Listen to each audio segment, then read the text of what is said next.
देवाच्या प्रिय निवडलेल्या लोकांनो, बऱ्याच वेळा आपल्या जीवनामध्ये अडीअडचणी येतात, संकट येतात, दुःख येतात आणि बरेचसे लोक जे आहेत ते आपल्या जीवनातील समस्यांमध्ये जगत असताना बऱ्याच वेळा त्या सर्व परिस्थितीशी मनुष्य कॉम्प्रोमाइज करतो. परिस्थितीशी कॉम्प्रोमाइज करणं म्हणजे जशी परिस्थिती आहे त्याच्यात तसंच राहणं आणि कुठल्याही प्रकारची बदल होण्याची अपेक्षा न करणं. जसे आहोत 38 वर्ष तो व्यक्ती वाटच पाहत राहिला की कोणीतरी येईल आणि मला पाण्यात टाकेल, कुणीतरी येईल माझी मदत करेल, आणि तो तिथंच होता. याचा अर्थ त्याला की आशा होती की मला देवापासून आरोग्य प्राप्त होणार आहे, आणि तो तिथं टिकून राहिल्या कारणाने शेवटी कालांतराने त्याला आरोग्य हे प्राप्त झालं. ज्यावेळेस एखाद्या गोष्टीमध्ये आपण स्थिर राहत नाही त्यावेळेस बरेचसे आशीर्वाद आपल्याला गमवावे लागतात. जीवनामध्ये अनेक अडचणींना आपल्याला सामोरं जावं लागतं, संकटांना सामोरं जावं लागतं. त्याच्यामुळं जीवनामध्ये आम्ही कॉम्प्रोमाइज करू नये ही देवाची इच्छा आहे. एखादी गोष्ट जेव्हा आपल्याला कळतं की ही देवाची योजना आपल्यासाठी आहे, परंतु त्या योजनेप्रत पोहोचण्यासाठी आम्ही जर प्रयत्न केले नाहीत तर आमच्या प्रार्थना व्यर्थ ठरतात. काही लोकांना हा शब्द खटकेल माझा की प्रार्थना व्यर्थ कशा ठरतील. कधी प्रार्थनेबरोबर कृतीची सुद्धा आपल्याला गरज असते. फक्त प्रार्थना नकोत, प्रार्थना गरजेच्या आहेतच, पण त्याबरोबर आम्ही कृती करणं हे देखील तेवढंच महत्त्वाचं आहे. जसं मनुष्य 2 पायांनी चालतो तसं एक पाऊल तुम्ही प्रार्थनेचं उचललं, दुसरं पाऊल तुम्ही कृतीचं उचलणं फार गरजेचं आहे. अन्यथा काही लोक एकच पाऊलाने चालतात आणि आयुष्यभर लंगडी घालत राहतात. बरं, तर असं कधी आमच्याकडून होऊ नये ही देवाची इच्छा आहे. आमच्याकडं कृती असावी, विश्वासाचं पाऊल असावं, अशी परमेश्वराची आपल्या संबंधी इच्छा आहे. जर एखाद्या उंच ठिकाणी आम्ही फिरायला गेलो आणि एखादा भाऊ जर माझ्याबरोबर आहे आणि माहीत नाही कड्यावरून त्याचा पाय घसरला असा कोपऱ्यावरून आणि तो असा खाली सरकला, तिकडं दगड हाताला आला म्हणून त्यांनी कोपऱ्याला धरलं आणि मी त्याच्याबरोबर उभा आहे आणि तो मला सांगतो की पास्टर साहेब मला वाचवा, आणि मी त्याला अभिवचन देत आहे, बाळा घाबरू नको, तू काळजी करू नको, आम्ही निरंतर तुझ्यासाठी प्रार्थना करू, प्रभू तुला वाचवेल. तो म्हणतो, पाळक साहेब मी दरीत पडेल, मी मरून जाईल, तू काळजी कशाला करतोस, विश्वासाची प्रार्थना सगळ्यांना वाचवते. आज मी पण तुझ्यासाठी प्रार्थना करणार आहे, अख्खी मंडळी प्रार्थना करणार आहे, आम्ही सगळे प्रार्थना करणार आहेत. आणि मग त्या मुलाला असं वाचवता येईल का? तिथं आम्हाला कशाची गरज आहे हे आम्हाला कळालं पाहिजे. आणि म्हणून खूप लोक नुसत्या प्रार्थना करत राहतात. प्रार्थनेचं सामर्थ्य आहेच, प्रार्थना करायलाच पाहिजे, परंतु प्रार्थनेप्रमाणे आमच्या जीवनातही काही बदल व्हायला हवेत. विश्वासाने आम्ही पाऊल टाकणं हे फार गरजेचं आहे. देवाच्या प्रिय लोकांनो, आमच्यामध्ये एखादी गोष्ट जर प्राप्त करायची आहे तर त्याच्यासाठी आमच्या मनामध्ये चिकाटी असली पाहिजे, दृढ विश्वास असला पाहिजे. प्रभूने आपल्याला शिकवलेलं आहे, जेव्हा तुम्ही प्रार्थना करता, उपास करता, म्लानमुख होऊ नका, म्हणजे चेहरे पाडून बसू नका. प्रभूचं काम हे आनंदाने केलं पाहिजे. संत पौल फिलिपेकराच्या मंडळीला पत्र लिहित असताना एखाद्या 5 स्टार हॉटेलमध्ये बसून पत्र लिहित नव्हता. चला आपण छान गोडगोड शब्दामध्ये मंडळीला पत्र लिहूया, किती सुंदर प्लेझंट ॲटमॉस्फिअर आहे, मी इथून लिहितो. नाही, संत पौल कारागृहामध्ये होता, जेलमध्ये होता, फार दुःखित अशा परिस्थितीमध्ये तो होता आणि त्या कठीण प्रसंगातून मंडळीला सांगतो, प्रभूमध्ये सर्वदा आनंद करा. पुन्हा सांगतो, आनंद करा. तो दुःखात आहे पण त्याची इच्छा आहे की आम्ही प्रभूमध्ये सर्वदा आनंद करावा. देवाच्या प्रिय लोकांनो, प्रभूचं काम हे मनोभावे आनंदाने आम्ही करावं ही देवाची इच्छा आहे. आणि हे काम करीत असताना ज्यावेळेस तुम्ही तुमच्या वैयक्तिक जीवनामध्ये, मंडळीच्या कामामध्ये किंवा कुठल्याही प्रकारे एखाद्या कामात तुम्ही हात घालता, तुम्हाला सुरुवातीलाच माहीत पाहिजे की माझा प्रभू या कामात मला यश देणार आहे. जर तुमच्या मनात असं एक क्षण देखील अशी सूचना देवाकडून आली की हे काम तुझ्यासाठी नाही, हे तू करू नको, तरी कृपया त्या कामामध्ये पुढे हात घालू नका. बरेच लोक चुकीच्या गोष्टींमध्ये हात घालल्यामुळे किंवा चुकीच्या ठिकाणांमध्ये त्यांनी उभं राहिल्यामुळे त्यांच्या जीवनात संकट आलेले आहेत. आम्हाला देवाच्या योजना कळणं गरजेचं आहे. आणि ज्यावेळेस तुम्ही प्रभूच्या प्रेरणेने एखाद्या कामात हात घालता, त्या कामात हात घातल्यानंतर तुमच्या मनात हे आलंय की काम कठीण आहे, पण तुम्हाला हा विश्वास पाहिजे की जो कठीण कामे सोपे करणारा वर बसलेला माझा देव आहे, त्याची मला साथ आहे आणि प्रभू मला यशस्वी करणार म्हणजे करणारच. ज्यावेळेस हा तुमचा अतूट विश्वास आहे, प्रार्थना करताय, कृती करताय, यश तुम्ही संपादन कराल. तुमच्या जीवनामध्ये तुम्ही अपयशी कधीही होऊ शकणार नाही. गल्ल्यात एवढा मोठा होता, पण एवढ्याशा दाविदानं त्या गल्ल्याताला चित केलं. आता शौलाचे काही डोळे उघडेनात, तरी पण शौल तर राजा होता. ॲक्च्युली शौलाने ते युद्ध लढायला हवं होतं. देशाचा जो राजा आहे त्याची जबाबदारी होती की त्याने तिथं लढायला जावं. राजा आपली तलवार देऊन टाकतो, राजा आपलं चिलखत देऊन टाकतो, आपलं सगळं देऊन टाकतो. एक दिवशी त्याला त्याचं राजासन पण द्यावंच लागेल दाविदाला. आज ज्या स्थानावरती देवबापाने बसवलेलं आहे, त्या स्थानाविषयी ज्यांना सन्मान नाही किंवा देवाने मला ही जबाबदारी दिली आहे याचा अभिमान नाही, त्यांच्यापासून ती स्थानं काढून घेतली जातात. आणि म्हणून देवाने दिलेली जबाबदारी फार आनंदाने आणि जबाबदारीपूर्वक ती पार पाडणं गरजेचं आहे. आणि मग काय पुढे दाविदाचं जीवन एवढं देवाने आशीर्वादित केलं, पण जरा शौलाच्या मनात तिरस्कार निर्माण झाला दाविदाबद्दल. कारण लोकांनी गाणं गायलं. आता गाणं म्हणजे आपलं साधं नव्हतं, आज कधी यहोवाने बनाया वगैरे. त्यांचं गाणं थोडं वेगळं होतं. आणि त्यांचं गाणं हे होतं, शौलाने हजारो वदिले, दाविदाने लाखो वदिले. आता राजा हजारो वदतोय आणि दावीद एक लहान मुलगा लाखो वदितो. म्हणजे याचा अर्थ त्यांनी कंपॅरिझन केली. राजाला कमी दाखवलं, एका लहान मुलाला त्यांनी गौरव दिला. का? कारण जे काम राजा नाही करू शकत, एका लहान मुलांनी करून दाखवलं. सगळ्यांनी गौरव केलं. राजाच्या मनात थोडासा राग उत्पन्न झाला आणि त्याला वाटलं की याला कसं मारू आणि कसं नाही. दाविदाचा प्राण हरण करण्याची कुयुक्ती सतत शौल करत राहिला.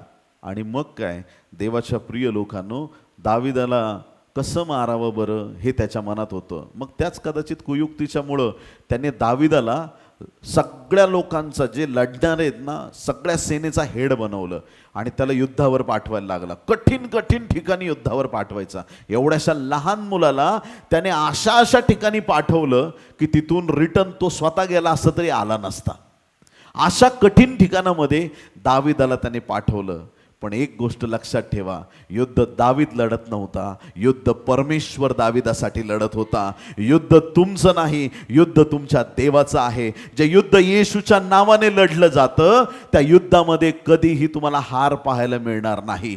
परमेश्वराने त्या दाविदाला स्पष्ट बायबल सांगतं, जेथे जेथे दावीद गेला, जेथे जेथे शौलाने त्याला पाठवलं, तेथे तेथे परमेश्वराने त्याला विजयी केलं. आमेन. सांगण्याचं तात्पर्य हे की दाविदामध्ये चिकाटी होती. चिकाटी असणं गरजेचं आहे. चिकाटी म्हणजे एकदम घट्ट धरून राहिलं आपल्या ध्येयाला. करायचं म्हणजे करायचंच हे काम, बस. मागे पुढं पाहायचं नाही. एखादी गोष्ट ठरवली म्हणजे ती ठरवली. देवाने सांगितलं ना असं कर, बस लगेच पक्का निर्धार करायचा. असं व्हायलाच पाहिजे, त्याच्यात मी बदल करणार नाही. आणि ज्यावेळेस तुम्ही तो अट्टहास धरता की प्रभू हे काम मी माझ्या हाती घेतलंय, तू सेनांचा यहोवा देव, मला यशस्वी करणारा परमेश्वर आहे, माझं जीवन मी तुला देतं, या कामात मला यश प्राप्ती दे. आणि मग त्याप्रमाणे जसं तुम्ही पाऊल टाकत जाता, कठीण गोष्टी देखील सोप्या होत जातात. चिकाटी असणं गरजेचं आहे. चिकाटीने म्हणजे एकदम जिद्दीने, गरिबी आहे आणि मी शिकू शकत नाही, नाही, मात करता येते. केली कितीतरी जणांनी. आता माझं टर्न आहे. चहा विकणारे लोक जर देशाचे प्रधानमंत्री होऊ शकतात, तर तुम्ही काही पण होऊ शकता. देवबाप तुमच्या बरोबर आहे. आज लोक कुठून कुठं चाललेले आहेत. आज जगामध्ये काय अद्भुत गोष्टी घडताना आपल्याला दिसत आहेत. मग तुम्ही तर येशूवर विश्वास ठेवणारे लोक आहात. कठीण कामं तुमच्यासाठी तर शक्य झालीच पाहिजेत. त्या अतूट विश्वासाने चिकाटीने तुम्ही टिकून राहणं खूप गरजेचं आहे. अशी चिकाटी एका विधवेमध्ये बायबलमध्ये पाहायला मिळते. आणि लूक याचा 18वा अध्याय 1 ते 8 वचनामध्ये या स्त्रीबद्दल लिहिलेलं आहे. त्यांनी सर्वदा प्रार्थना करावी व खचू नये. नुसती प्रार्थना करत राहायचं नाही, त्याच्याबरोबर काय करायचं? खचू नये. खचलेल्या लोकांच्या प्रार्थना कशा असतात? फरक आहे हा दोन्ही प्रार्थनांमध्ये. विश्वासू लोकांची प्रार्थना वेगळी असते आणि खचलेल्या लोकांची प्रार्थना वेगळी असते. प्रार्थनेत पण ते देवाला टार्गेट करतात. देवा, तुला मीच भेटलो का? माझ्यावरच का संकट आलं? देवा, असंच का? प्रार्थना करताना एखादा शेवटचे श्वास घेत असेल तर अविश्वासाची प्रार्थना केली जाते. हे प्रभू, आता तुझी जी इच्छा असेल या व्यक्तीबद्दल ती घडून येऊ दे. तुला वाटलं तर ठेव, तुला वाटलं तर घेऊन जा. मग तुझ्या प्रार्थनेचा काय अर्थ आहे ते तर आम्हाला पण माहिती आहे. देवाला वाटलं तर ठेवल, नाही तर वाटलं तर घेऊन जाईल. तू काय वाटायला का मिक्सर घेऊन आलाय का? बरं, ठीक आहे. तर या ठिकाणी ना खचून जाणारी प्रार्थना नको आहे आम्हाला. विश्वासाची प्रार्थना पाहिजे. एकदम पहिल्या शब्दापासून शेवटच्या शब्दापर्यंत एखाद्या गोष्टीसाठी प्रार्थना करताना तुमच्या प्रार्थनेत तुमचा विश्वास झळकला पाहिजे. आहा, काय प्रार्थना केली म्हणजे ते प्रार्थना होत असतानाच माणसांना कळतं की नाही, ही प्रार्थना देवबापाने ऐकली आहे, ह्या प्रार्थनेचं देवबाप उत्तर देणार आहे. आणि ज्या अविश्वासाने खचून गेलेल्या प्रार्थना असतात त्यांची उत्तरं नाही मिळत. मग त्यांनी खचून जाऊ नये, विश्वास ठेवावा, म्हणून येशू ख्रिस्ताने त्यांना एक घटना सांगितली आणि त्यांना दाखला दिला. ह्याविषयी त्याने एक दाखला सांगितला. तो म्हणाला, एका नगरात कोणी एक न्यायाधीश होता. सगळ्यांनी म्हणा, न्यायाधीश. आता हा न्यायाधीश होता, तो देवाला भीत नसे व माणसाला जुमानत नसे. म्हणजे कोणाचंच घेणं देणं त्याला नव्हतं, कोणालाच जुमानत नव्हता. हा न्यायाधीश होता आणि हा देवाला भीत नसे आणि माणसाला जुमानित नसे. असे काही लोक असतात जे देवाला पण घाबरत नाहीत. देवाला न मानणारे लोक पण जगामध्ये आहेत, माणसाला न जुमानणारे लोक. तशा प्रकारचा हा एक न्यायाधीश होता, न्याय करणारा व्यक्ती होता. आणि त्याच नगरात एक विधवा होती. एक न्यायाधीश आहे, त्याचा स्वभाव कसा आहे? देवाकडेही पाहत नाही आणि माणसाकडेही पाहत नाही. एकदम असा माणूस आहे की कोणाशीच त्याचं नीट नाही. ॲक्च्युली एक गोष्ट समजून घ्या, ख्रिस्ताचा वधस्तंभ जो आहे कसा आहे? एक उभा खांब आहे, एक आडवा खांब आहे. वधस्तंभ जो आहे त्या वधस्तंभामध्ये एक उभा खांब आहे आणि एक आडवा खांब आहे.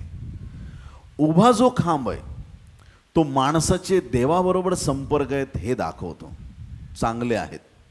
आणि आडवा जो खांब आहे आमचे एकमेकांचे संबंध चांगले आहेत हे दाखवतो. काही लोक खूप प्रार्थनेत असतात, देवाशी चांगलेत, लोकांशी नीट वागत नाही. वधस्तंभ अपूर्ण आहे. काही लोक लोकांशी खूप चांगलं वागतात, देवाकडे पाहतच नाही, तरी वधस्तंभ अपूर्ण आहे. ज्यांना वाटतं की ख्रिस्ताचा वधस्तंभ माझ्या जीवनात पूर्ण असावा, त्यांनी देवाशीही चांगलं वागलं पाहिजे आणि आपल्या वैऱ्यांवरती प्रेम करून वधस्तंभ पूर्ण केला पाहिजे. आमेन. त्याच नगरात एक विधवा होती. ती त्याच्याकडे वारंवार येऊन म्हणत असे की माझी दाद घ्या व माझ्या प्रतिवाद्याविरुद्ध न्याय करा. आता प्रतिवादी एक तिसरा व्यक्ती आहे. ह्या स्त्रीच्या जीवनात एक संकट आलं आणि तिला न्यायाची गरज आहे. आणि हा न्याय ती वारंवार जाऊन ती मागत आहे न्यायाधीशाला की मला न्याय द्या, मला न्याय द्या, मला न्याय द्या. आणि सतत निरंतर ती न्याय मागत असताना हा व्यक्ती हा विचार करतोय की मी देवालाही जुमानत नाही, माणसालाही जुमानत नाही, देवाकडे पाहत नाही, लोकांकडे पाहत नाही. आणि तो म्हणतो, जा, मी नाही करत तुझा न्याय. त्याला वाटलं की संपलं. परंतु ती जी स्त्री आहे, विधवा स्त्री, ती स्त्री वारंवार त्या व्यक्तीकडे जाते, न्यायाधीशाकडे न्याय घेण्यासाठी. 4थं वचन सांगतं, पण काही काळापर्यंत तो ते करीना. काही काळ त्याने न्यायच केला नाही, असंच ठेवलं ते काम. विलंब लागला. परंतु नंतर त्याने मनात म्हटले, जरी मी देवाला भीत नाही व माणसाला जुमानत नाही, हा माणूस चांगला नाहीये, देवाला न भिणारा माणूस म्हणजे काय चांगला आहे? चांगला नाही आहे. पण तो म्हणतो की मी देवाला भेट नाही, माणसाला जुमानत नाही, तरी ही विधवा मला त्रास देते, म्हणून मी तिचा न्याय करीन. का न्याय करील? ही विधवा मला त्रास देते. त्रास म्हणजे काय त्रास होता? ही विधवा वारंवार त्याच्या घरी जायची, वारंवार त्याच्या ऑफिसमध्ये जायची. बाजारात भेटला तरी, साहेब मी आले होते सकाळी 8 वाजता तुमच्या घरी, हां माहिती आहे मला, चेहरा लक्षात आहे तुझा, हां माझा न्याय तेवढा करून टाका ना. अरे मी आता बाजारात मार्केटला आलो आहे माझी काही शॉपिंगसाठी, तू जा बरं इथून. संध्याकाळ झाली, तू जेवणावरती बसलाय, महाराज माझा न्याय करून टाका ना. त्याला सुखाने अन्नही खाऊ दे ना. खाता पिता उठता बसता फिरता इकडं तिकडं, त्याला प्रत्येक ठिकाणी तिचा चेहरा दिसत असेल, प्रत्येक ठिकाणी. न्यायाधीशाच्या घरचे म्हणत असतील, अहो करून टाका ना एकदा तिचा न्याय, ती परत आली उभी राहिली दारात, तू येऊ नको बरं परत, एक इथं सांगतो तुला. त्यांनी धमकावलं तरी ती तिथंच येत राहिली असेल. आणि शेवटी न्यायाधीश विचार करतो की ही स्त्री मला, तरी ही विधवा स्त्री मला त्रास देते. ती न्याय मागत आहे आणि न्यायाधीशाला वाटतंय की ती त्याला त्रास देत आहे. ही मला त्रास देते म्हणून मी तिचा न्याय करीन. त्याला तो त्रास नकोय, तिने वारंवार विचारत राहावं हा त्रास त्याला नकोय, आणि म्हणून तो तिचा न्याय करीन असं म्हणतो. नाहीतर ती नेहमी येऊन मला अगदी रंजीस आणील. तेव्हा प्रभूने म्हटले, अन्यायी न्यायाधीश काय म्हणतो ते ऐका. तर देवाचे जे निवडले लोक रात्रंदिवस त्याचा धावा करतात. जगातला अन्यायी न्यायाधीश जर न्याय करतो, तो स्वर्गात बसलेला खरा न्यायाधीश आहे. तो अन्यायी नाही, तो न्यायी परमेश्वर आहे. जर अशा देवाची आपण प्रार्थना करत आहोत, तर येशू सांगत आहे, तर देवाचे जे निवडलेले लोक रात्रंदिवस त्याचा धावा करतात, त्यांचा तो न्याय करणार नाही काय, आणि त्यांच्याविषयी तो विलंब लावेल काय? मी तुम्हाला सांगतो, तो त्यांचा न्याय लवकर करील. तरी मनुष्याचा पुत्र येईल तेव्हा त्याला पृथ्वीवर विश्वास आढळेल काय? एक अन्यायी न्यायाधीश आहे आणि एक गरीब विधवा आहे. त्या विधवेला न्यायाची गरज आहे, आणि ही विधवा वारंवार त्या अन्यायी न्यायाधीशाला विनंती करते की माझा न्याय करा, माझा न्याय करा, माझा न्याय करा. परंतु तो ऐकेना. पण शेवटी त्याला ते ऐकावं लागलं आणि तिचा न्याय झाला. ह्या विधवेने मनात ठरवलं होतं, मी याच्याकडून माझा न्याय मिळवूनच राहील. कोणी आमेन म्हणेल का? हा विश्वास पाहिजे. ती चिकाटी, ती जिद्द त्या विधवा स्त्रीमध्ये होती, आणि तिला माहीत होतं की मला शेवटी ह्या मोठ्या म्हणणाऱ्या माणसाकडून मला न्याय मिळणार आहे, ज्याचं नाव मोठं आहे. मी जगात त्याच्या समोर शून्य आहे, पण तरी सुद्धा त्या व्यक्तीला माझा न्याय करावा लागेल. तिच्याकडे जिद्द आहे, चिकाटी आहे. ज्या वेळेस त्या चिकाटीने तिने विनंती करायला सुरुवात केली, तिने त्यामध्ये खंड पडू दिला नाही. खंड पडला की गोष्टींना विलंब लागतो, आणि विलंब लागण्यामागे अविश्वास आहे प्रियांनो. जर इस्रायल लोकांनी रानवनामध्ये, अरण्यातून ज्यावेळेस ते गेले, त्या रानवनात त्यांनी जर कुरकुर केली नसती, गॅरंटेड 8-15 दिवसात ते कनानला पोहोचले असते, तात्काळ पोहोचले असते, लगेच लवकर प्रवास झाला असता. पण जसं त्यांनी कुरकुर केली, 40 वर्ष विलंब लागला. ज्यावेळेस तुमचं एखादं ध्येय, एखादं उद्दिष्ट सफल होत नाही, त्याला विलंब लागतो. आपण आत्मपरीक्षण करायला पाहिजे.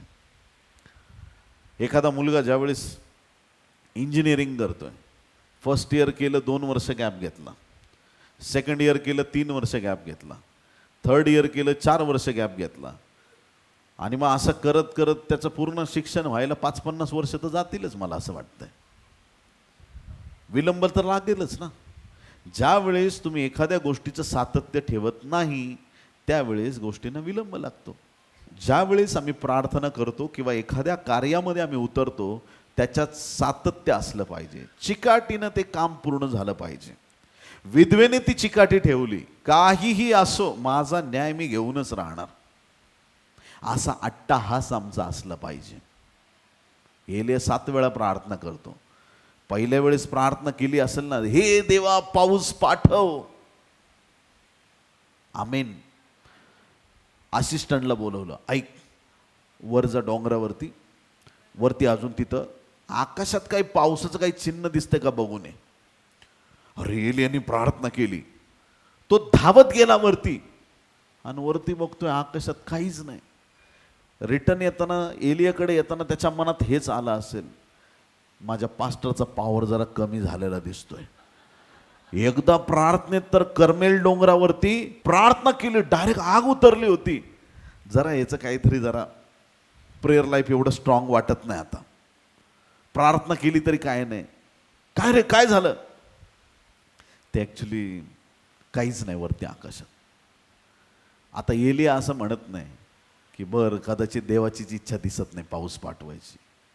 आपले लोक ह्या शब्दावरती आले ना, काय माहीत देवाची हीच इच्छा असेल, मी दारिद्र्यात मरावं, आजारात मरावं, तू फक्त पहिला मर लवकर आणि मोकळं कर सगळ्यांना. तुझा विश्वास मरणावरती आहे. देवाचे दास काय करतील? प्रार्थना करणारे काय करतील? तुलाच मरायचंय, तुलाच जायचंय लवकर. कोणाच्या प्रार्थना काय करतील? जर विश्वास ठेवशील तर देवाचा गौरव पाहशील. विश्वास नाही ठेवला तर कसलं गौरव आहे? विश्वास ठेवणं, टिकून राहणं. एलियाने एकदा नाही प्रार्थना केली, त्याने 7 वेळा प्रार्थना केली आणि 7व्या खेपेला तळ हाता एवढा एक ढग आकाशात दिसला. राजाला म्हणतो चल निघ लवकर, इस्रायलला जा, नाही तर हा पाऊस तुला जाऊ देणार नाही. अरे छोटा ढग आहे, माझ्या देवाने केलेलं लहानसं काम मोठे आशीर्वाद घेऊन येतात. माझ्या देवाने केलेली छोटीशी हालचाल मोठ्याने अद्भुत गोष्टी करतात. राजा तू निघ लवकर. हा देव आहे आपला, सामर्थ्याचा प्रभू. तो लोकांना शोधतोय, चिकाटीने प्रार्थना करणारे, सातत्याने देवाच्या राज्यात स्थिर राहणारे. शिक्षण घेताय, चिकाटीने करा. एखादा विषय कठीण आहे, काय करायचं? पुस्तक बंद करून ठेवायचं, उशाला घ्यायचं, सगळं जातं डोक्यात. एखादं गणिताचं पुस्तक आहे, कठीण आहे, मेडिकलला आहेत, फिजिओलॉजी डिफिकल्ट आहे, ॲनाटॉमी डिफिकल्ट आहे, काहीतरी कुठलं तरी इंजिनिअरिंगला एखादा विषय डिफिकल्ट आहे, असतोच. सगळंच तुम्हाला सोपं करून दिलं असतं तर सगळेच इंजिनियर आणि डॉक्टर झाले असते, सगळेच काहीतरी वकील झाले असते. प्रत्येकाला देवाने संधी दिलेली आहे. मग जो विषय कठीण आहे, काय करावं लागेल? त्याच विषयाला जास्त अभ्यासात घ्यायचं. मी तुम्हाला गॅरंटी देतो, तुमचे कठीण विषय जर आजचा संदेश कळाला लेकरांनो, तुमच्या अभ्यासातले कठीण विषयात तुम्ही टॉपर असाल. ते पुस्तक सोडूच नका हातातून खाली. निरंतर त्याच पुस्तकावरती, त्याच गोष्टींवरती लक्ष केंद्रित करा. निरंतर त्याच गोष्टी अभ्यासा. परमेश्वर तुमच्यासाठी त्या कठीण वाटणाऱ्या गोष्टी सोप्या करून टाकेल. चिकाटी पाहिजे, चिकाटी. रात्री एवढा वेळ मोबाईल बघतील का तो मोबाईल पर तोंडावर पडतो झोप लागल्यावर. रात्रंदिवस फक्त त्याच्यातच. आमची चिकाटी मोबाईल विषय असेल तर आम्ही मोबाईलमध्ये एक्सपर्ट बनू. जो अभ्यास आम्हाला करायला सांगितलंय, जर त्याच्यात यशप्राप्ती मिळवायची आहे, त्या अभ्यासात आमची चिकाटी पाहिजे. तुमचं काय फील्ड आहे? कुठलं फील्ड आहे? कोणतं काम तुम्ही करता, कोणता जॉब तुम्ही करता, त्या कामाला तुम्ही एन्जॉय केलं पाहिजे, आनंद वाटला पाहिजे. जे लोक आपलं काम जीवावर आल्यासारखं करतात ते लोक त्या कामात कधीच पारंगत होऊ शकत नाहीत. ज्यांना आपण करतो त्या कामात आनंद मिळतो की मी हे काम करत आहे आणि हे काम मला देवबापाने दिलेलं आहे, ते मनापासून ज्यावेळेस करता तुम्ही त्याच्यात एक्सपर्ट बनत जाता, हुशार बनत जाता. त्या कामामध्ये परमेश्वर तुम्हाला निपुण करतो आणि त्या कामामध्ये देव तुम्हाला यशप्राप्ती घडवून आणतो. तुम्ही त्याच्यामध्ये सक्सेस होता. त्या कामात तुमच्या तोडीला कुणीच आजूबाजूला कोणी राहणार नाही. एवढ्या उच्च दर्जावरती तुम्ही जाता, कधी त्या कामात तुम्हाला आनंद वाटला तर. आणि काही लोक जर असं म्हणतील की मला सकाळीच उठावं लागतं, मला फार कंटाळाच येतो, तुम्ही त्या कामात नाही टिकणार. कारण त्या कामामध्ये तुम्ही आनंद आणि रुची घेतलेली नाही आहे. ती चिकाटी असणं गरजेचं आहे. या स्त्रीने चिकाटीने ते न्याय जो होता तो मिळवूनच घेतला, प्राप्त केला. काय सांगतं बायबल? 1 थेसलनी 5:17 कधी कधी प्रार्थना करा. बरोबर? कधी करा? फक्त झोपेतून उठल्यावर आणि जेवणावरची प्रार्थना, ती पण अशी की बस जेवणाचा प्रकार जसा असेल तशी लोक प्रार्थना करतात. Hello, mic check. लाईट चालू आहे माईकची? माईक चालू आहे. हे उत्तर का देत नाहीत? जीसस, प्रभू आपल्याला सहाय्य करो. आमची प्रार्थना निरंतर असावी. निरंतर, सतत प्रार्थना. प्रत्येक गोष्टीसाठी प्रार्थना, मनापासून प्रार्थना, विश्वासाने प्रार्थना करावी. त्यामध्ये आमचं जीवन आशीर्वादित होणार आहे. निरंतर प्रार्थना करा. बायबल सांगतं निरंतर प्रार्थना. नेहमी प्रत्येक समयी प्रार्थना करा. आनंदाच्या समयी, तणावाच्या प्रसंगी, प्रत्येक समयी प्रार्थना करा. आणि प्रार्थनेत अशा टिकून राहा, अशक्य गोष्टी शक्य होताना तुम्हाला दिसतील. जी परिस्थिती आहे, काही लोकांना त्या परिस्थितीमध्येच खिचपत पडून राहायला आवडतं. ठीक आहे, परिस्थिती आहे, जाऊ द्या, आपल्या वाटेला हे आलंय. आणि अजून एक शब्दाचा मला खूप राग आहे, नशीब.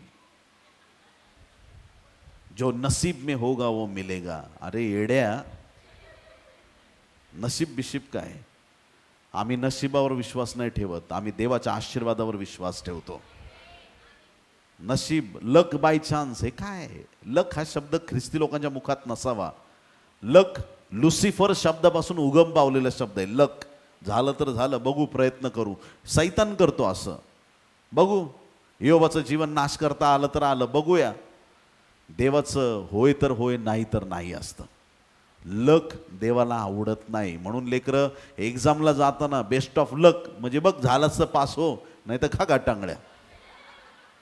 आम्ही असं म्हणायचं नाही. लेकरांना म्हणायचं ऑल द बेस्ट. प्रभू तुला परीक्षेत चांगलं यश देव, उत्तम यश देव. उत्तम देवाची तुम्ही सेवा करता, उत्तम यश मिळालंच पाहिजे. म्हणून तर त्या देवाला आपण उत्तम म्हणतो, म्हणून तर तो देव चांगला आहे असं आपण म्हणतो. त्या गोष्टीचा अनुभव आपल्याला आला पाहिजे.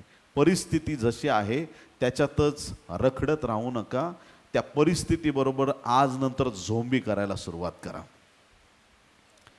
त्या परिस्थितीमध्ये असे उभं राहा की तुमच्यावर देवाचा असा अभिषेक यावा की त्या परिस्थितीला तुमच्या जीवनातून पळून जावं लागेल.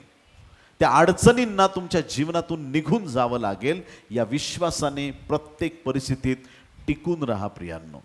हार मानू नका, कारण परमेश्वराने तुम्हाला हारण्याचं नाही, जिंकण्याचा अभिषेक दिलेला आहे. उत्पत्ती 32 अध्याय आणि 22 ते 32 वचनामध्ये याकोबाविषयीची एक घटना दिलेली आहे. या ठिकाणी याकोब देवाने निवडलेला आहे, बापाकडून आशीर्वाद घेऊन आलेला आहे. खोटं बोलून आणलेत, पण आणलेत. आणि मग ते आशीर्वाद घेऊन सासरवाडीला गेला, मामाच्या गावी. जुगजुग आगीन गाडी मामाच्या गावी जाऊन पोहोचली. आता मामाच्या गावी गेल्यानंतर एका मुलीकडे पाहून तिच्या प्रेमात पडला. तिचे डोळे आवडले. कोणाला काय आवडेल काय सांगता येत नाही. बघता क्षणी प्रेमात पडला. ख्रिस्ताचं एकच प्रेम आहे की जे पडलेल्यांना उठवणारं प्रेम आहे. हालेलुया. देवाच्या प्रेमात आम्ही पडत नाही, देवाच्या प्रेमात पडलेले लोक उभे राहतात. ही ताकद देवाच्या प्रेमात आहे. पण इथं आपला याकोब, त्याला असे डोळे आवडले राहेलचे, वा वा वा. आणि मग काय, मामांना सांगितलं, मुझे आपकी बेटी से शादी करनी है मामा जी. मामा जी तो बहुत होशियार थे. मामा जी बोले, बच्चा 7 साल तुम्हें मेरे घर में काम करना पड़ेगा, मजूरी करनी पड़ेगी.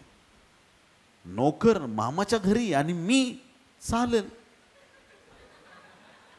मी चालेल. कॉम्प्रोमाइज. त्याला 1 मिनिट पण असं वाटलं नाही, अरे मी देवाचे आशीर्वाद घेऊन आलोय. तो म्हटला ठीक आहे. 7 वर्षांनी लग्न करून दिलं मामाने. दुसऱ्या दिवशी कळालं ही तर तिची बहीण लेया आहे. मामा ऐसा क्यों किया, मुझे मामा बना रहे हो, मला असं का केलं तुम्ही. राहेलशी लग्न, राहेलशी. अजून 7 वर्ष. मोठी मुलगी आहे ती, तिचं आधी करायला पाहिजे म्हणून तिचं करून दिलं. अजून 7 वर्ष. 14 वर्ष त्यांनी चाकरी केली. आता आपल्याकडे 14 वर्ष तर सक्त मजुरी असते. पण त्यांनी तिकडं मामाच्या घरी गेली. 14 वर्ष 14 दिवसासारखे त्याला वाटले. खऱ्या प्रेमात अशी ताकद आहे का त्याला परमेश्वराने तिथं सहाय्य केलं. आणि मग असं लाईफ तो जगतोय. बापाकडून आशीर्वाद घेतले, चाकर बनला. आशीर्वाद घेतल्यानंतर एक दिवशी मधूनच तिथून मामाच्या घरातून पळून गेला. मग तो लबान त्याच्या मागं लागला. तुम्हाला ठाऊक आहे स्टोरी. देवाने आशीर्वाद दिल्याच्या नंतर माणूस पळकुट्यासारखा पळत राहत नाही. नेहमी लक्षात ठेवा. काही लोकांना प्रश्न पडतो की का त्याच्या जीवनात असं, याकोबाचं जीवन असं का आहे. पण आता हा जो प्रसंग आहे 32व्या अध्यायाच्या 22 ते 32 वचनामध्ये उत्पत्तीच्या, या ठिकाणी एक स्वर्गातून उतरलेला पवित्र पुरुष त्याने पाहिला. आणि त्या पुरुषाबरोबर त्याची रात्रभर झोंबी होत होती. रात्रभर दोघं पण झोंबी करतायत. आणि कोणाची सरशी होईना. आता तो स्वर्गातून आलेला तो तर जिंकला पाहिजे लगेच, पण त्याची सरशी होईना, याकोबाची सरशी होईना. पहाट होत होती, पहाट. आणि हा पुरुष त्याला सांगतोय चल मला जाऊ दे आता, पहाट होतीये. आणि याकोबाने एक गोष्ट म्हटली, जोपर्यंत तू मला आशीर्वाद देत नाहीस तोपर्यंत मी तुला जाऊ देणार नाही. आमेन, हालेलुया. जोपर्यंत त्याला आशीर्वाद मिळत नाही त्याने त्या पवित्र पुरुषाला जाऊ दिलं नाही. प्रियांनो, जाऊ दिलं नाही. तो पुरुष त्याला विचारतोय तुझं नाव काय. आता तो म्हणत नाही मी एसाव आहे. आता त्याने खरं बोलायला सुरुवात केली आणि त्याने सांगितलं माझं नाव याकोब आहे. बापाशी खोटं बोलला, पण या पवित्र पुरुषाशी तो खोटं बोलू शकला नाही. त्याने सांगितलं त्याचं खरं नाव याकोब.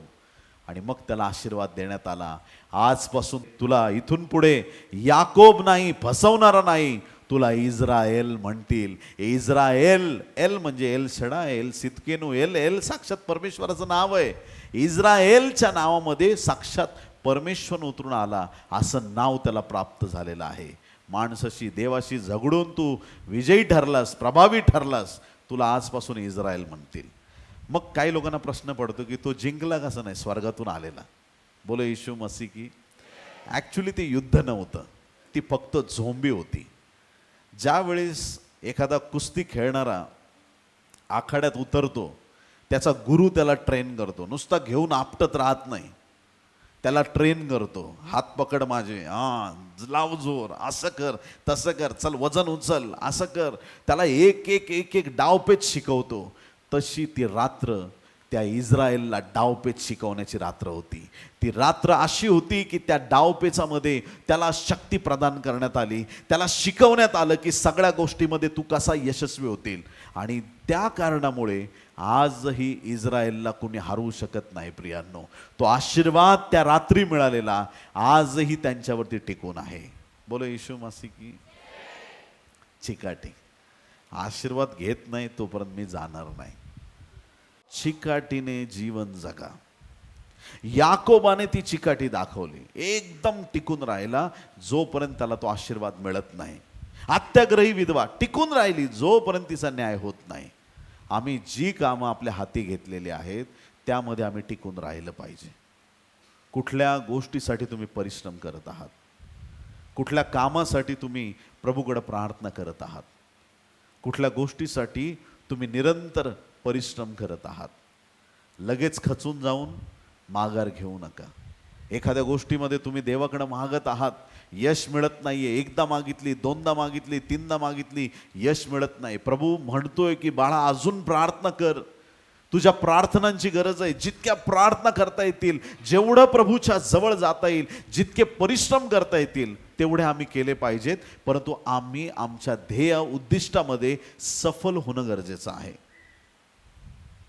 बरीचशी लेकरं सायन्सला ॲडमिशन घेतात, 11वी झाली की आईबापाला सांगतात खूप अवघड आहे. मग ते तिथून चेंज करून कॉमर्सला येतात. कॉमर्समध्ये काय रोज लाडू पेढे वाटतात काय वर्गात नेऊन. कॉमर्स पण अवघड आहे, आर्ट पण अवघड आहे. बघायला गेलं तर सोपं काय नाही आहे जगामध्ये. तुम्ही साईड बदलत राहणार, एका कोर्समधून दुसऱ्या कोर्समध्ये उडी मारणार, एखाद्या ठिकाणी ॲडमिशन घेणार, त्या अर्ध्यावरती सोडून देणार. नको आहे हे लेकरांनो. ज्या गोष्टीत देवाने तुम्हाला नियुक्त केलंय त्याचा शेवट गाठल्याशिवाय माघार घ्यायचीच नाही. एकदम एंडपर्यंत विश्वासाने जात राहायचं. परमेश्वर तुम्हाला सांभाळणार आहे. टिकून राहा. ॲडमिशन घेण्यापूर्वी पहिली प्रार्थना करा, प्रभू मी काय करावं. एकदा देवाने तुम्हाला तिथं आणलंय ना, तोच तुम्हाला शिकवणार पुढं कसं जायचं. तो तुमचं सहाय्य करणार. आपल्यात ती चिकाटी असणं फार गरजेचे आहे. आम्ही टिकून राहणं गरजेचं आहे. संत पाऊलाची पण झोंबी होती, पण कोणाबरोबर होती? त्याने कोणाची झोंबी केली? ऐका, वचनात लिहिलंय, 1 कोरिंथ 9 अध्याय 24 ते 27 पर्यंत. शर्यतीत धावणारे सर्व धावतात. शर्यतीत धावणारे सर्व धावतात, पण एकालाच बक्षीस मिळते. हे तुम्हाला ठाऊक नाही काय? असे धावा की तुम्हाला ते मिळेल. संत पाऊल म्हणतोय असे धावा, चिकाटीने धावा. आपल्याला आपली शर्यत चांगल्या रीतीने संपवायची आहे, अशा रीतीने धावा. कसंही धावायचंय, जिंकलो तरी चालेल, हारलो तरी चालेल, अशी शर्यत धावू नका. पारितोषिक मलाच मिळणार या उद्देशाने धावा. उगाच धावायचं म्हणून धावू नका.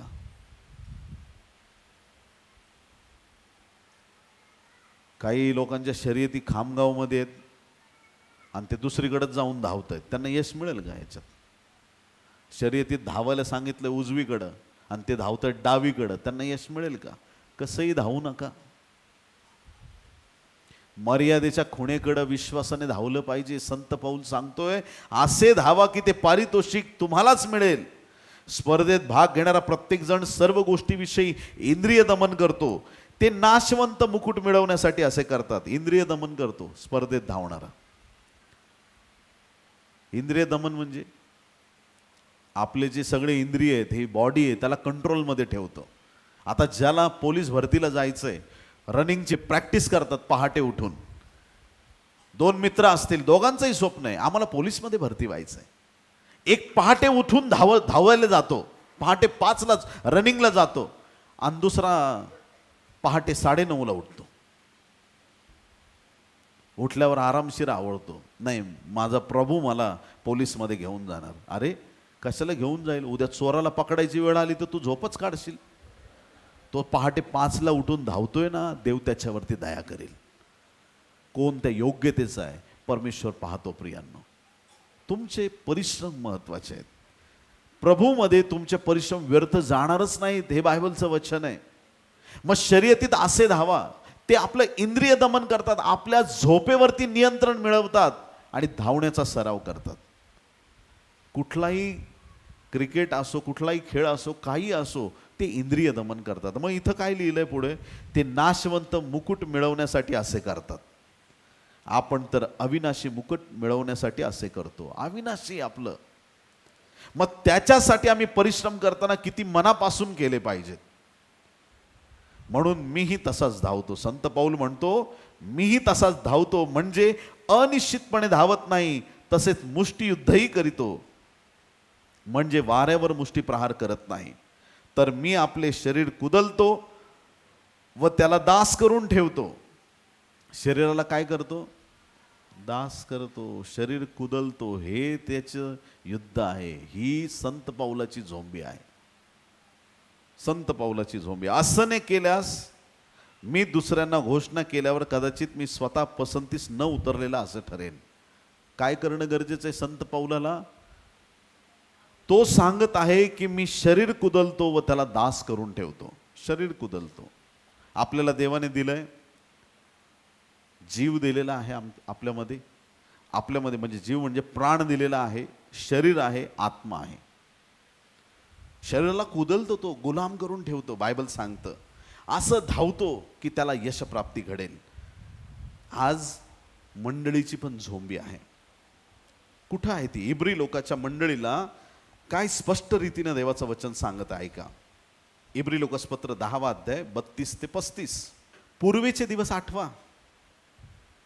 त्यामध्ये तुम्हाला प्रकाश मिळाल्यावर तुम्ही दुःखाबरोबर फार धीराने झोंबी केली. हे बायबलचे शब्द आहेत. कशाबरोबर झोंबी केली? कशाबरोबर? बरं, दोन बॉक्सर ज्यावेळेस लढतात काय करत असतात ते? एक इंडियाचा एक पाकिस्तानचा आहे, दोघं पण बॉक्सिंग करतायत. इंडियावाला काय करत असतो? तो पाकिस्तानला हरवायचा प्रयत्न करत असतो. पाकिस्तानवाला पण तेच करायचा प्रयत्न करतो. हे काय आहे? जसं ते मल्लयुद्ध आहे, जसं ते मुष्टियुद्ध आहे, किंवा जसं ते बॉक्सिंगचं युद्ध आहे, किंवा कुठलीही रेस आहे, कुठल्याही प्रकारचं तुम्ही युद्ध लढता किंवा ज्यावेळेस तुम्ही शर्यत करता, त्याच्यामध्ये ज्या प्रकारे एक विजयी होतो एक हारतो, तसंच या ठिकाणी मंडळीने दुःखाबरोबर झोंबी केलेली आहे आणि मंडळी पुढे दुःख हारलेलं आहे. आमेन, हालेलुया. झोंबी घेत असताना आम्हाला ह्या गोष्टी कळाल्या पाहिजेत. आज माझ्या जीवनात दुःख आहे, त्या दुःखाबरोबर मी झोंबी येशूच्या नावात घेतली पाहिजे. सगळं दुःख दूर करण्याचं सामर्थ्य प्रभू येशू ख्रिस्ताकडे आहे. तुमच्या जीवनातल्या अडीअडचणी, कुठल्या चॅलेंजेसला तुम्ही फेस करताय आज? तुमच्या परिवारात, वैयक्तिक जीवनात कुठल्या अडचणींमध्ये तुम्ही अडकलेले आहात? काय चॅलेंज आहे तुमच्यासाठी? कुठली गोष्ट एकदम डिफिकल्ट झालेली आहे? कुठलं काम नाही होत आहे? आज प्रभूच्या उपस्थितीत देवाला असं सांगून टाक की प्रभू, ह्या गोष्टीबरोबर माझी झोंबी आहे आणि ही मी नाही आहे, तुझा पवित्र आत्मा करणार आणि तू मला यशस्वी करणार आहेस. संत पौलाची झोंबी यशस्वी झाली, विधवेची झोंबी यशस्वी आहे. ज्या वेळेस तुम्ही एकदम चिकाटीनं एखाद्या विषयात टिकून राहता, प्रभू यशप्राप्ती घडून देतो. मंडळीने दुःखाबरोबर फार धीराने झोंबी केली. कधी विटंबना व संकटे सोसल्याने तुमचा तमाशा झाला, तर कधी अशी दया झालेल्यांचे तुम्ही सहभागी झालात. कारण बंदीवानांबरोबर तुम्ही समदुःखी झालात आणि स्वर्गात आपली स्वतःची अधिक चांगली मालमत्ता आपल्याजवळ आहे व ती टिकाऊ आहे हे समजून तुम्ही आपल्या मालमत्तेची हानी आनंदाने सोसली. म्हणून आपले धैर्य सोडू नका, त्याचे प्रतिफळ मोठे आहे. धैर्य सोडू नका, खचून जाऊ नका, हिंमत हारू नका. परिस्थिती बदलते, या विश्वासाने जीवन जगा. त्या चिकाटीने, विश्वासाने प्रत्येक परिस्थितीमध्ये टिकून राहण्याचं काम करा. बाकी परमेश्वराच्या हाती सुपूर्त करा. परमेश्वर परिस्थिती बदलणार आहे. तुम्ही हार मांडली, तुम्ही प्रार्थना नाही केली तर परिस्थिती तीच राहणार आहे, हे पण लक्षात ठेवा. पण ज्यावेळेस त्या परिस्थितीवर मात करण्यासाठी तुम्ही रात्रंदिवस प्रार्थना करता, प्रभू ती परिस्थिती बदलतो. मग त्या गोष्टीत आपण टिकून राहण्यासाठी काय करू शकतो? ती गोष्ट वारंवार आम्हाला आठवली पाहिजे की ह्या गोष्टीसाठी मला प्रार्थना करायची. मस्तपैकी एका कागदावर लिहा, भिंतीवर चिकटवून टाका. येता जाता तुमची नजर त्याच्यावरती पडत राहील, तुम्ही प्रार्थना करत राहाल. आणि माझ्या बहिणीने तर किचनमध्येच डोळ्यासमोर लावलं पाहिजे. हालेलुया. जेवढ्या वेळा स्वयंपाक करायला जातील तिथं कांदा कापता कापता प्रार्थना करायची तिकडं. नवरा म्हणेल कांद्याने रडू आले का? नाही, प्रार्थनेत अभिषेक आलाय माझ्यावरती, आहे ना. विश्वासाने, स्थिरतेने, अगदी मनापासून त्या गोष्टींशी तुम्ही झोंबी कराल, त्यावेळेस तुम्हाला यशप्राप्ती घडेल. मग ख्रिस्ताने सुद्धा झोंबी केली प्रियांनो. वधस्तंभावरती ख्रिस्त एक फार मोठं युद्ध लढत होता. आत्मिक क्षेत्रामधलं हे युद्ध होतं. उत्पत्तीच्या ग्रंथामध्ये जो शाप मानवाला देण्यात आला होता, जो शाप सर्पाला देण्यात आला होता, त्या सर्व गोष्टी वधस्तंभावरती पूर्णत्वास येत होत्या. ज्या वेळेस ख्रिस्त वधस्तंभावरती मारला जात होता, बायबलमध्ये सांगितले सर्पाला शाप दिला होता, तू टाच फोडशील पण स्त्रीचं संतान तुझं मस्तक ठेचणार आहे. आणि ख्रिस्त येशू वधस्तंभावरती सैतानाचं मस्तक ठेचत होता. फार मोठी झुंज होती प्रियांनो, फार मोठी. अद्भुत रीतीनं ज्यावेळेस चौथ्या शब्दामध्ये एलोई एलोई लमा सबक्तनी प्रभू म्हणतो, सगळीकडे अंधार पडलेला आहे. आत्मिक क्षेत्रात एक फार मोठं युद्ध चालू आहे. काही क्षण का होईना ते युद्ध चालू आहे. आणि परत प्रकाश झाला, हे चिन्ह आहे की अंधार हरला कायमस्वरूपी. आणि म्हणून विश्वासणारे एवढे आशीर्वादित झाले. वा वा. आज आपल्याकडं ते प्रभूचं सामर्थ्य आहे प्रियांनो. हा विजय आपण जाऊन मिळवलेला नाही, आमच्या येशूने मिळवून तो विजय आम्हाला दिलेला आहे. सैतानाबरोबर त्याने लढाई करून त्या सैतानावरती त्याने विजय प्राप्त केलेला आहे. आम्हाला त्या विजयाची घोषणा करायची. माणूस कधी आपला अपमान लवकर विसरत नाही, अपमान विसरत नाही.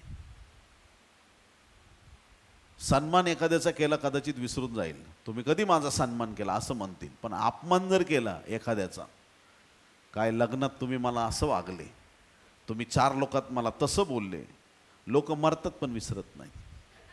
आयुष्यभर ती गोष्ट लक्षात ठेवतात. 1982 साली तू मला असं बोलला होता दादाच्या लग्नात, तोंड बंद कर, असं काढून काढून उकरून उकरून भांडणं केली जातात. बाहेर काही लोक असे आहेत जगामध्ये की जुन्या गोष्टी आठवून ते भांडतात, अपमान नाही विसरत. अगदी तसंच आहे सैतानाचं. त्याचा असा अपमान वधस्तंभावरती झालेला आहे, त्याचं मस्तक असं ठेचलंय की तू कधीच विसरणार नाही. ज्यावेळेस सैतान तुमच्याकडे येतो आणि तुम्ही फक्त येशूचं नाव घेता, येशू बस, बाकी काहीच नाही, येशू, तो म्हणतो हा तोच येशू आहे ज्याने 2000 वर्षापूर्वी माझं मस्तक ठेचलंय. तो तिथं नाही थांबत प्रियांनो. मी चॅलेंज देऊन सांगतो तुम्हाला, प्रभूच्या नावात ताकद आहे. ख्रिस्ताची अशी झोंबी आहे वधस्तंभावरती. कलसेकरास पत्र 2 अध्याय 14 आणि 15 वचनामध्ये सांगितलेलं आहे. कलसे 2, 14 आणि 15. आपल्या विरुद्ध असलेले म्हणजे आपल्याला प्रतिकूल असलेले विधींचे ऋणपत्र त्याने खोडले. विधींचे ऋणपत्र म्हणजे, ऋण म्हणजे कर्ज, आपल्या विरुद्ध होतं, खोडून टाकलं व वधस्तंभाला खिळून त्याने ते रद्द केले. आपल्यावर जेवढे पण हल्ले होते ते येशूने रद्द केलेत. विधींचं ऋणपत्र त्याने खोडलं, वधस्तंभावर खिळून ते रद्द केलं. त्याने सत्ताधीशांना व अधिकाऱ्यांना नाडून त्यांच्या विरुद्ध वधस्तंभावर जयोत्सव करून त्याचे उघड उघड प्रदर्शन केले. वधस्तंभावर जयोत्सव, सगळ्यांनी म्हणा जयोत्सव. ख्रिस्ताचं मरण आपल्यासाठी जीवन आहे. 1 दिवस 2 दिवस, पण 3ऱ्या दिवशी पहाटे, भल्या पहाटे कबरेवरची धोंड देवदूताने बाजूला सरकवली. जो मृतांमध्ये होता तो संजीवित झाला. येशू मरणामधून उठलेला देव आहे, आजही तो जिवंत आहे. आपला येशू जिवंत आहे. आमेन. प्रभूने झोंबी घेतली प्रियांनो. सर्व प्रकारच्या सैतानी सत्तांच्या विरुद्ध त्याने झोंबी घेतली. 1 करिंथ 15:55 ते 57 वचनामध्ये मरणाशी प्रभू संवाद करत आहे. प्रभू मरणाबरोबर बोलत आहे. अरे मरणा, ए मरणा, मरणाशी बोलत आहे. अरे मरणा, तुझा विजय कोठे? अरे मरणा, तुझी नांगी कोठे? मरण म्हणते आता कसला विजय आणि कसली नांगी. विजय संपला, नांगी संपली, सगळं संपलं. बोलो येशू मसीह की. मरणाने म्हटलं मी बलवान नाही, कारण 2000 वर्षापूर्वी एक असा महान व्यक्ती होऊन गेला ज्याचं नाव प्रभू येशू ख्रिस्त आहे. त्याने मरणाची सत्ता संपवून टाकली आहे. त्याने मरणावरती विजय प्राप्त केलेला आहे. त्याने त्याच्या लोकांना सार्वकालिक जीवन दिलेलं आहे आणि त्याचं नाव प्रभू येशू ख्रिस्त आहे. देवाच्या प्रिय लोकांनो, हा मरणावरती विजयी होणारा आमचा जिवंत देव आहे. त्याने झोंबी केली मरणाबरोबर, त्याने झोंबी केली सैतानाबरोबर, त्याने झोंबी केली पापाबरोबर, त्याने झोंबी केली शापाबरोबर, दारिद्र्याबरोबर, आजाराबरोबर, सगळ्या जगाबरोबर आणि सगळ्या गोष्टींच्या वरचढ जाऊन तो बसला पित्याच्या उजवीकडे. आणि आज सगळ्या गोष्टींच्या वर त्याचं नाव आहे. सर्व नावापेक्षा श्रेष्ठ नाव आपल्याला देण्यात आलं आणि ते नाव आहे प्रभू येशू ख्रिस्त. आमेन, हालेलुया.